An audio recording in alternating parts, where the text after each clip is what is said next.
أعوذ بالله من الشيطان الرجيم بسم الله الرحمن الرحيم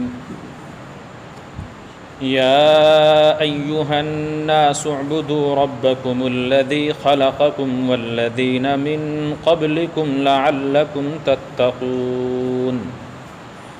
الذي جعل لكم الأرض فراشا والسماء بناءً وأنزل من السماء ماء فأخرج به من الثمرات رزقا لكم فلا تجعلوا لله أندادا وأنتم تعلمون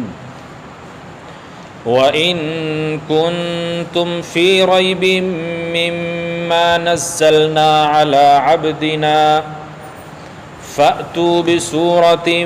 من مثله وادعوا شهداءكم من دون الله إن كنتم صادقين فإن لم تفعلوا ولن تفعلوا فاتقوا النار التي وقودها الناس والحجارة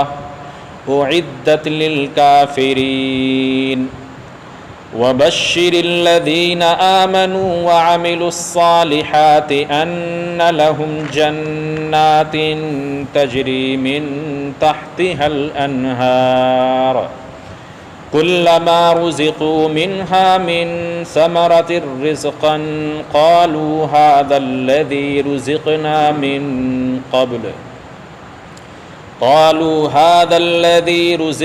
من قبل وأتوا به متشابها ولهم فيها أزواج مطهرة وهم فيها خالدون صدق اللہ العظیم۔ بزرگان محترم، میرے دینی اور ایمانی بھائیوں، پچھلے 2 ہفتوں میں آپ حضرات نے سورۃ البقرہ کے پہلے 2 رکوع کا ترجمہ، تشریح اور مختصر سی تفسیر سماعت فرمائی تھی۔ ان پہلے 2 رکوع کے اندر اللہ تبارک و تعالی نے انسانوں کی 3 قسمیں بیان فرمائی تھی۔ پہلی قسم مؤمنین صادقین کی، دوسری قسم جن کا سرے سے دین اسلام پر، شریعت محمدی پر کوئی ایمان اور یقین نہیں ہوتا اور نہیں تھا، کافر اور مشرکین۔ تیسری قسم بیان فرمائی تھی پچھلے ہفتہ دوسرے رکوع کے اندر منافقین کی، یعنی جو دل کے اندر کچھ رکھتے تھے اور زبان پر کسی اور چیز کا اظہار کرتے تھے۔ آج یہ تیسرے رکوع کی ابتدائی چند آیات کی تلاوت میں نے آپ حضرات کے سامنے کی۔ یہاں سے اللہ تبارک و تعالی قرآن حکیم کے خاص مقصد نزول کو بیان فرما رہے ہیں۔ انسانوں کی، لوگوں کی 3 قسمیں بیان فرمانے کے بعد اب خطاب عام ہے، الناس کہہ کر، لوگ کہہ کر، اور لوگ کے اندر پوری انسانیت داخل ہے۔ اب یہاں سے جو قرآن حکیم کا اصل مقصد ہے نازل کرنے کا، اس کو بیان کیا جا رہا ہے۔ اللہ تبارک و تعالی ارشاد فرما رہے ہیں، یا ایھا الناس، اے لوگو، اعبدوا ربکم الذی خلقکم، عبادت کرو اپنے اس رب کی جس نے تم کو پیدا فرمایا، عبادت کرو اپنے اس پروردگار کی جس نے تم کو پیدا کیا، والذین من قبلکم، اور ان لوگوں کو پیدا کیا جو تم سے پہلے تھے، لعلکم تتقون، شاید کہ تم لوگ متقی بن جاؤ۔ شاید کہ تمہارے دلوں کے اندر اللہ تبارک و تعالیٰ کا پاس و لحاظ پیدا ہو جائے۔ شروع میں الف لام میم ذالک الکتاب لا ریب فیہ ھدی للمتقین، الکتاب کہہ کر قرآن حکیم کی خصوصیت، اس کے نازل کرنے کے مقصد کو بیان کیا گیا تھا، اور کیا فرمایا گیا تھا کہ یہ کتاب، یہ قرآن حکیم ہدایت نامہ ہے، یہ گائیڈ بک ہے، یہ رہنمائی کرنے والی ہے۔ کن لوگوں کے لیے؟ متقیوں کے لیے، جو اللہ تبارک و تعالیٰ سے ڈرنے والے ہیں، اللہ پر ایمان رکھنے والے ہیں، اللہ کے رسول کی تعلیمات پر عمل کرنے والے ہیں،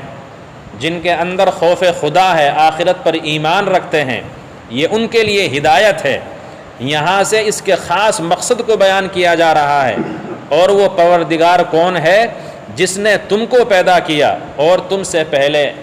تمام لوگوں کو پیدا کیا، اور تمہارے پیدا کرنے کا مقصد کیا ہے؟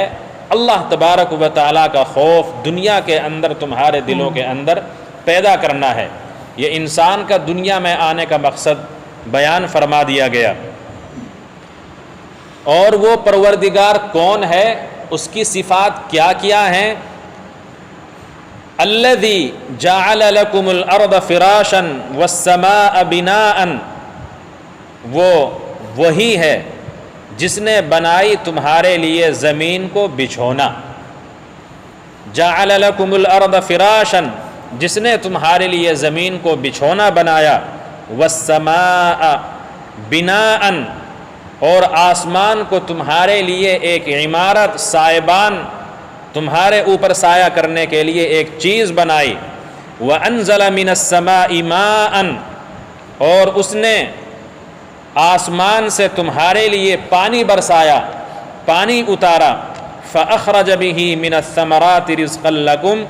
پھر اس پانی کے ذریعے سے تمہارے لیے پھل پھول اگائے، میوے اگائے، رزقا لکم، تمہارے لیے بطور غذا کے۔ فلا تجعلوا للہ اندادا، تو تم اللہ کے لیے اس کا کوئی نظیر، اس کا کوئی شریک نہ ٹھہراؤ، نہ بناؤ، وانتم تعلمون، جبکہ تم لوگ تمام چیزیں جانتے ہو، تم لوگ جاننے والے ہو۔ اب یہاں پر بات چل رہی ہے اللہ تبارک و تعالیٰ کے انسان کے بنانے کی، قرآن حکیم کے نازل کرنے کی۔ اب یہ بات کس درمیان میں، یہ زمین کی بات، آسمان کی بات اللہ تبارک و تعالیٰ نے کیوں ایک دم لے آئے؟ کیوں ایک دم اس کو بیان فرمایا؟ کیا قرآن حکیم کے نازل کرنے کا مقصد یہ ہے کہ زمین کے قصے بیان کیے جائیں، آسمان کی ہیئت، اس کی کیفیت، سائنسی باتیں بیان کی جائیں؟ اس کا کیا مقصد ہے؟ بارش کے برسانے کا کیا مقصد ہے؟ بارش کو اللہ تبارک و تعالیٰ نے کیوں بنایا، اور پھر اس کے ذریعے سے بارش کو ذریعہ بنا کر، ایک سبب بنا کر زمین سے اللہ تبارک و تعالیٰ نے میوے، پھل، سبزیاں، ترکاریاں یہ پیدا فرماتا ہے، ان کو نکالتا ہے، ان کا کیا مقصد ہے؟ تو کیا قرآن حکیم اس لیے پیدا کیا گیا کہ اس کے اندر دنیاوی باتیں بیان کی جائیں؟ نہیں، اللہ تبارک و تعالیٰ کی ہر چیز کے بیان کرنے کا مقصد، اس کے پیچھے اس کی ایک خاص حکمت ہے، اس کا ایک خاص پیغام ہے، اس کا خاص ایک مشن ہے اور ایک تعلیم ہے۔ یہاں پر بھی اللہ تبارک و تعالیٰ نے زمین کا ذکر فرمایا،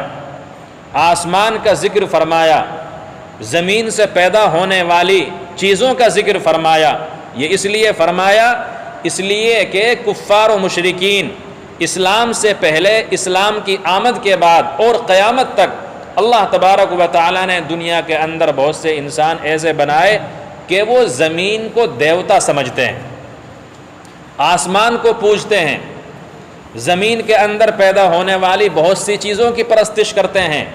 تو اللہ تبارک و تعالیٰ نے فرمایا کہ یہ آسمان، یہ زمین، یہ اس کے اندر تمام چیزیں، کائنات کی تمام چیزیں، یہ تمہاری خدمت کے لیے پیدا کیے گئے ہیں، اور تم میری عبادت کے لیے پیدا کیے گئے۔ جس کے اندر یہ صلاحیت نہیں کہ وہ خود سے پیدا ہو جائے،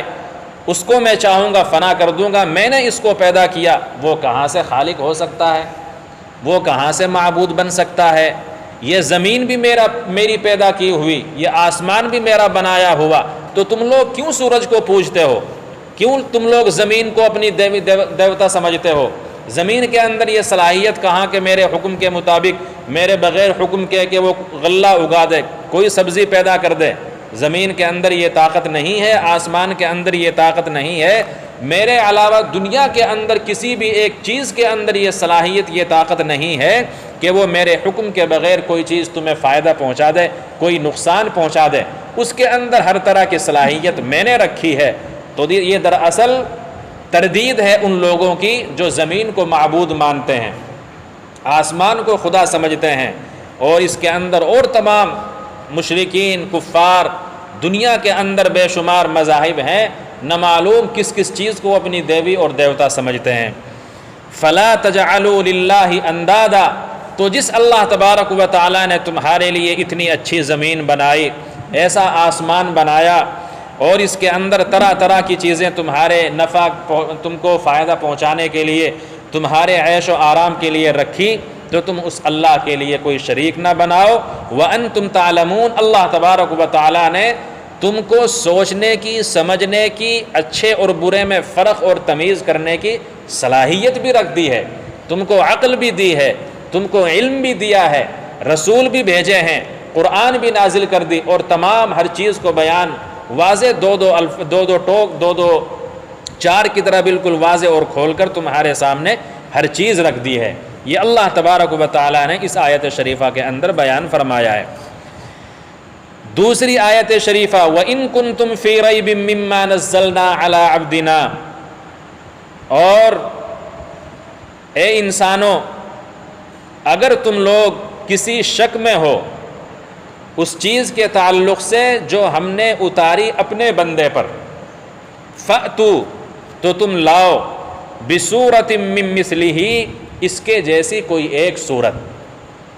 وَادْعُوا شُهَدَاءَكُمْ، اور بلا لو اپنے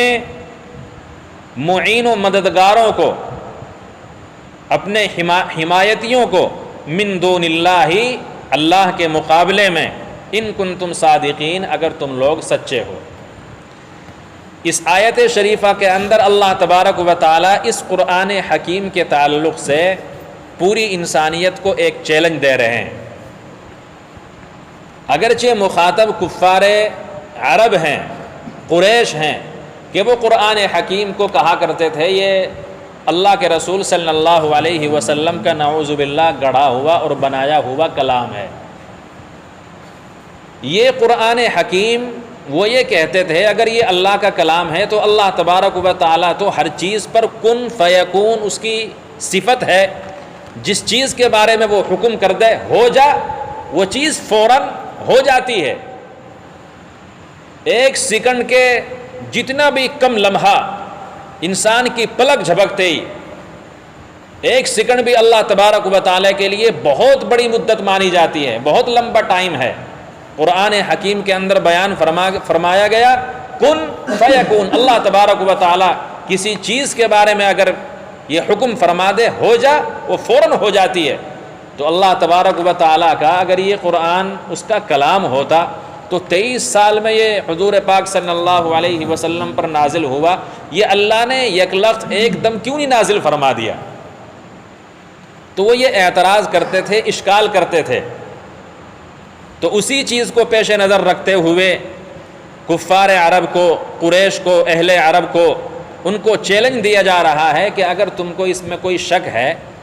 جو ہم نے اپنے بندے محمد صلی اللہ علیہ وسلم پر اتارا ہے تو تم اس کی طرح کوئی ایک صورت ہمیں بنا کر دکھا دو، جبکہ یہ قرآن حکیم ہم نے صرف محمد الرسول اللہ پر نازل فرمایا، اور تم لوگ کہتے ہو کہ محمد الرسول اللہ کی ذہنی صلاحیت کا نتیجہ ہے، وہ شاعر ہیں، وہ قرآن کو رات میں لکھتے ہیں، بناتے ہیں، تبھی وہ ایک ایک آیت، دو آیت، ایک رکوع، دو رکوع، ایک سورت ہمیں پڑھ کر سناتے ہیں۔ تو پوری تمام کفار عرب کو، قریش کو، جو بھی قرآن حکیم کے خلاف یہ پلان بنانے والے ہیں، سب کو چیلنج ہے کھلا ہوا، اس کی طرح کوئی ایک چھوٹی سی صورت ہی تم لوگ بنا کر دکھا دو اور سب مل کر بناؤ۔ آج 1400 سال سے بھی زیادہ ہو گئے، کوئی بھی قرآن حکیم کی ایک آیت شریفہ کے مطابق کوئی نہیں بنا سکا، اس لیے کہ یہ اللہ تبارک و تعالیٰ کا کلام ہے، اس کے اندر جو حکمتیں ہیں، جو اس کے اندر فصاحت اور بلاغت ہے، جو اس کے اندر علم اور معرفت اور حکمت ہے، انسان بڑے سے بڑا ذہین دنیا کے اندر آئے اور آئے گا، کوئی بھی قرآن حکیم کی نقل نہیں کر سکتا۔ تو اسی لیے یہ قرآن حکیم کے تعلق سے فرما رہے ہیں اللہ تبارک و تعالیٰ، اگر تم لوگ قرآن حکیم کے تعلق سے کسی شک اور شبے میں ہو، مما نزلنا علی عبدنا، جو ہم نے نازل فرمایا اپنے بندے پر، یہاں پر محمد نہیں فرمایا گیا، محمد ابن عبداللہ نہیں کہا گیا، علی رسولنا نہیں کہا گیا، علی نبینا نہیں کہا، کیا فرمایا اللہ تبارک و تعالیٰ نے؟ اپنے بندے پر، اپنے بندے پر جو ہم نے نازل فرمایا۔ تو تم لوگ اس کی طرح کوئی ایک صورت ہی ہمیں بنا کر دکھاؤ، وَادْعُوا شُهَدَاءَكُم مِّن دُونِ اللَّهِ، اور اللہ کے مقابلے میں جن کو تم پکارتے ہو، دیوی دیوتاؤں کو جو تمہارے حمایتی ہیں، تمہاری ہاں میں ہاں ملاتے ہیں، ان کو بھی بلا کر لے آؤ، ان کنتم صادقین، اگر تم لوگ اپنے اس دعوے میں سچے ہو کہ یہ اللہ تبارک و تعالیٰ کا کلام نہیں ہے، یہ کتاب کلام الہی نہیں ہے، کتاب الہی نہیں ہے، یہ حضرت محمد مصطفیٰ صلی اللہ علیہ وسلم کی کتاب ہے، اگر تم لوگ اس دعوے میں سچے ہو، لاؤ ایک آیت ہمیں دکھاؤ۔ فَإِن لَّمْ تَفْعَلُوا، تو وہ لوگ، تم لوگ ایسا نہیں کر پاؤ گے، وَلَن تَفْعَلُوا، اور ہرگز نہیں کر پاؤ گے، فَاتَّقُوا النَّارَ الَّتِي، جب تم لوگوں کو اس بات کا چیلنج ہے، تم لوگ اب تک نہیں کر پائے اور قرآن حکیم خود چیلنج کر کے بتلا رہا ہے، آئندہ بھی نہیں کر پاؤ گے، فَاتَّقُوا النَّارَ الَّتِي، تو تم لوگ ڈرو اس آگ سے جس کا ایندھن لوگ اور پتھر ہوں گے، اُعِدَّتْ لِلْكَافِرِينَ، اور وہ آگ کافروں کے لیے ہی بنائی گئی ہے، وہ جہنم کافروں کے لیے ہی تیار کی گئی ہے۔ اصل جو جہنم کی دوزخ کی تخلیق ہے یہ کافروں کے لیے ہے،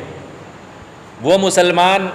جو وقتی طور سے کوئی گناہ کر لیتے ہیں، فسق و فجور میں مبتلا ہیں، اگرچہ وہ بھی ہیں، لیکن جہنم کی جو اصل تخلیق ہے وہ ان لوگوں کے لیے ہے جو اللہ تبارک و تعالیٰ پر سرے سے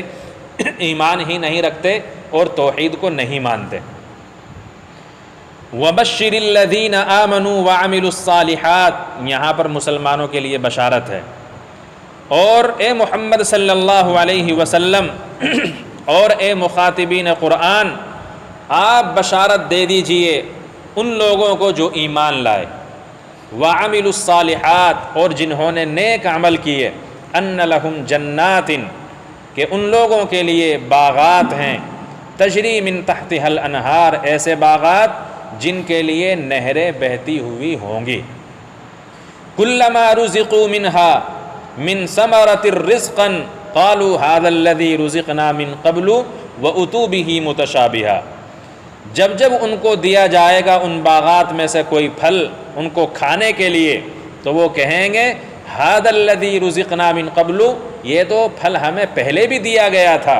وَأُتُوا بِهِ مُتَشَابِهًا، اور یقیناً ان کو دیے جائیں گے اسی کے مشابہ پھل، وَلَهُمْ فِيهَا أَزْوَاجٌ مُطَهَّرَةٌ وَهُمْ فِيهَا خَالِدُونَ، اور وہاں جنت میں ان کے لیے پاکیزہ بیویاں ہوں گی، نیک عورتیں ہوں گی، وَهُمْ فِيهَا خَالِدُونَ، اور وہ اس میں ہمیشہ ہمیش رہیں گے۔ جو پچھلے رکوع کے اندر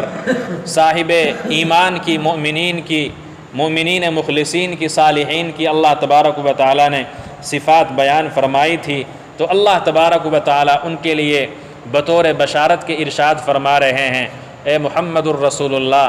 آپ مسلمانوں کو، مؤمنین کو آپ یہ بشارت سنا دیجئے، ان کو خوشخبری دے دیجئے، جو ایمان لائے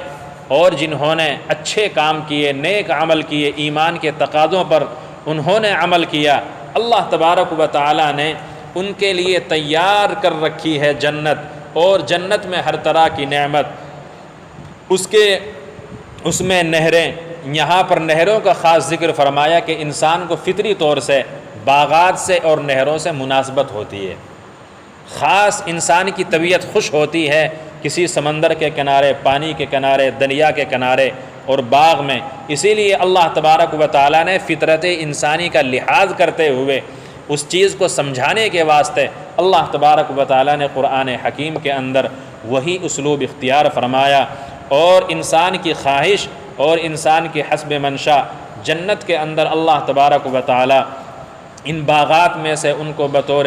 رزق کے کھانے کے پھل اور میوے بھی اللہ تبارک و تعالیٰ مہیا فرمائیں گے، اور وہ کہیں گے یا تو انسان دنیا کے تعلق سے انسان کے کہا جا رہا ہے کہ وہ دنیا میں جس طرح سے وہ پھل اور میوے کھاتا تھا وہاں اس کو جنت میں بھی اس چیز کا اس کو یاد آ جائے گی اور وہ پہچان لے گا، اور اللہ تبارک و تعالیٰ جنت کے اندر ہر طرح کے انعام و اکرام سے مؤمنین صادقین کو، اچھے عمل والے کو اللہ تبارک و تعالیٰ نوازیں گے۔ دوسری چیز یہاں پر جو بیان فرمائی کہ جنت کے اندر اللہ تبارک و تعالیٰ نیک، صالح، طاہرہ اور عفیفہ بیویاں اللہ تبارک و تعالیٰ وہاں وہ بھی دیں گے، اور وہ جنت میں ہمیشہ ہمیش رہیں گے۔ تو یہاں پر ایک چیز ذہن میں یہ پیدا ہو سکتی ہے کہ اللہ تبارک و تعالیٰ کی جو جنت ہوگی وہاں پر عورت کا کیا تصور ہے؟ تو دراصل یہ دوسرے اور مذاہب کی سوچ اور فکر کی تردید کرنا مقصود ہے کہ مذہب اسلام نے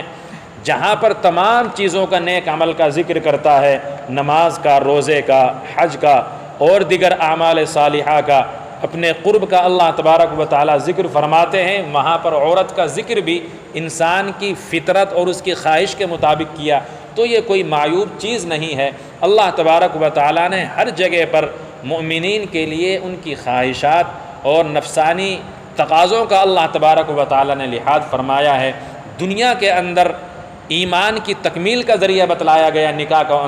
نکاح کو تو اللہ تبارک و تعالیٰ نے جنت کے اندر بھی اس چیز کو ملحوظ رکھا ہے، لیکن یہاں پر جو مقصد ہے ایک نکاح کا، شادی کا، افزائش نسل ہے امت محمدیہ کے اندر، اسی لیے فرمایا گیا کہ جب انسان نکاح کرے، شادی کرے، یہ نیت بھی کرے کہ مجھے مسلمانوں کی تعداد کے اندر، امت محمدیہ کی تعداد کے اندر اضافہ کرنا مقصود ہے، تاکہ حضور پاک صلی اللہ علیہ وسلم یوم آخرت میں فخر کریں کہ میری امت کتنی بڑی تعداد میں آئی ہیں۔ لیکن جنت کے اندر افزائش نسل تو نہیں ہوگی، وہاں پر صرف انسان کی خواہش کے مطابق ایک اس کے انعامات کو مزید اور بڑھانے کے واسطے اللہ تبارک و تعالیٰ نیک بیویاں میسر فرمائیں گے۔ اللہ تبارک و تعالیٰ ہمیں ان آیتوں پر جو اچھی بات آئی ہیں ان پر عمل کرنے کی توفیق نصیب فرمائے، اور جن چیزوں سے روکا گیا ہے ان سے محفوظ فرمائے۔ آمین۔ وآخر دعوانا ان الحمد للہ رب العالمین۔